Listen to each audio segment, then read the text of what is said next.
engineered from ET. To get out there, in other words. Yeah, and also to be cloaked. I mean, otherwise, how many other governments would see this going on? So, and this was, what part, I mean, was this NASA? Where was this? Are you at liberty to say?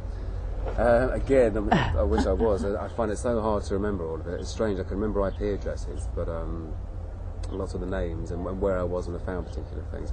I remember thinking at the time, oh, this must be NASA and the Navy, and all, you know, secret parts thereof. So it was either the Navy or NASA I was in, most likely. But I think it was most likely the Navy, but I'm not entirely sure. Okay. So at this point, this kind of a discovery is really stupendous, right? I mean, for any researcher to come across something like that is pretty intense. If what I surmised to be correct was correct, yeah, and it does kind of point that way, I think. Okay. Are you familiar with the Serpo story?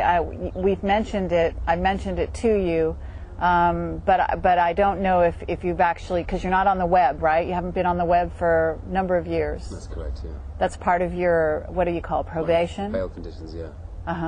So perhaps you didn't know about it, but it's an alien-human exchange program that supposedly took place between, I think it's 1968, 1978, and there's been a release of information on the web, and I've given you an article here from the Fortean Times to kind of fill you in with it. But just offhand, in hearing about this, there were 12 astronauts that actually went to another planet. The planet was called Serpo in the Zeta Reticuli system, supposedly. Now, a lot of people say this is all disinfo, but the interesting thing is that when you say non-terrestrial officers, there's actually a chance that it could be the Serpo astronauts that this is referring to. Does that link up for you at all? Well, I mean, yeah, it certainly could do. I think all things are possible in these kind of cases.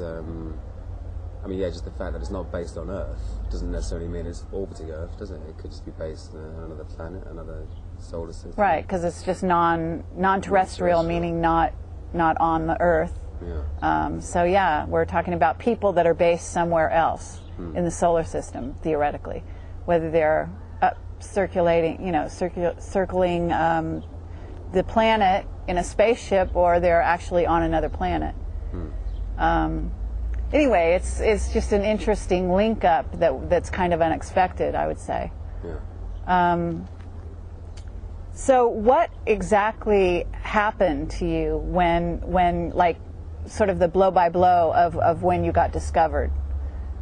I'd been asleep for an hour, and it was about 8 o'clock in the morning, and I think my girlfriend answered the door. It was the National High-Tech Crime Unit. 4 or 5 officers, a big police van. They came into the house. They had a warrant for the address, so unfortunately my girlfriend at the time, her and I were living in her auntie's house. We had the ground floor, her auntie had the top 2 floors, but the warrant was for the entire house. So unfortunately, as well as taking my PC, my girlfriend's PC, 4 other PCs I had there to fix for friends, they also went upstairs and took my girlfriend's auntie's PC. Then they separated us both, and they were doing the Mr. Nice and Mr. Nasty routine, like, oh, I know what you're like, mate, I used to dabble a bit, if you know what I mean, and then, oh, we got into NASA and the Pentagon, did you, know, trying to get me to admit things before I was even in the police station. So I kept my mouth shut, obviously. And then we went down to the police station. I was there for 4 hours, which time I used to catch up on some sleep, because I was absolutely knackered. Then they brought me out to the cell after interviewing my girlfriend at the time. Interviewed me for a few hours, threatened to go back and arrest my girlfriend's 15-year-old cousin, just because she's in the house that the warrant was for, and basically put me under great duress to actually say something without a lawyer being present. Wow. And I thought, well, bugger it, it's all on my hard drive anyway, so I may as well just tell them now, because they'll find out anyway. And that's been my sort of style ever since, you know, just full and frank admissions to the unauthorised access and the material I did download, but not the ridiculous claims of damage. So, and then after that, I had 2 police interviews, the second of which the police had just been to, I think, Washington for the ONI, Office of Naval Investigation, possibly AFOSI as well. And they had a very different tone then, was very, very serious, and asking me more and more questions, and actually trying to get me to admit to being places that I hadn't been in, which I found interesting. And then November of 2000, having been arrested in March, in November of 2000, the Department of Justice said they intended to apply for my extradition. They didn't actually apply for it then, but said they intended to. And then we waited and we waited and we waited, nothing happened. And then along came the 2003 Special US-UK Extradition Act only, which required no evidence whatsoever on the part of the Department of Justice to be provided in order to take a UK citizen. Now, we can't do that to a US citizen. You're protected by your constitution. Mm-hmm. And this treaty is only being signed by the British, not signed by the Americans. Right, so... 400 people are currently under threat of being extradited with it. Are they? Yeah, and America has extradition agreements with 119 countries, and only Britain and Ireland agree to extradite their own nationals without evidence. It's a ridiculous situation. And there's also the, I guess there's the Guantanamo Bay sort of specter out there. Yeah, someone said to me, they said the fact that most people in Guantanamo Bay haven't even had trials yet, so they're not proven to be terrorists, although I'm sure many of them may be. Whereas I've allegedly directly attacked American military sites. So, sounds like a good one-way ticket to me. And also the fact of this military order number 1, where you have a secret military tribunal, no right of appeal, no right of comment. They declare national security, and the whole thing is just in a black hole from then on. So you have a lawyer, is that right? Absolutely, yeah. Uh-huh. And I get legal aid here because I'm unemployed. You get free legal advice. Okay. And what has your lawyer, I mean, I don't know whether you're at liberty to say or how they're going to be sort of supporting you in this? We felt that District Judge Nicholas Evans, who ruled in my last hearing, didn't really properly address all of the main points we brought up. I'm not sure if he's really qualified or experienced enough to properly address them, perhaps. That's why he didn't. So we feel that we've got a better chance on the appeal of getting things changed. Also, we're actually trying to get the law changed, because it's not just about me, it's about many other people.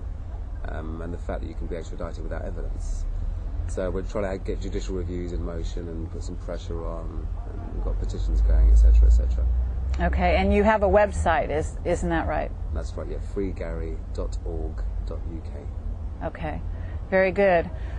So maybe you can tell me what it is that you sort of thought when you saw the non-terrestrial officer list. I thought, wow, I'm really onto something here. But that, along with the material transfer thing, was the only two things I found. And bear in mind, this is, 99% of the time you find nothing, absolutely nothing. I was trawling these systems for years, and obviously there were times I did know where I was, but it was very, I knew I was in the Pentagon, obviously. Sure. But a lot of the time, when you're first getting your entry into the fringes of the systems to try and obtain deeper entry and then leverage control, you were kind of shooting blind at first. Mm-hmm. And there's a chap over here, Peter Warren, an investigative journalist, who tells me that he went over to America to interview the top brass, and said, say to them, why are you pursuing this guy so vehemently? Why is this the first extradition in a hacking case ever? And someone apparently said to him, it's not because of what he's done and what he's saying, it's where he's been and what he may have seen that he's not saying. So. Okay, well, let's pursue that for a second. Is there some stuff that you haven't revealed to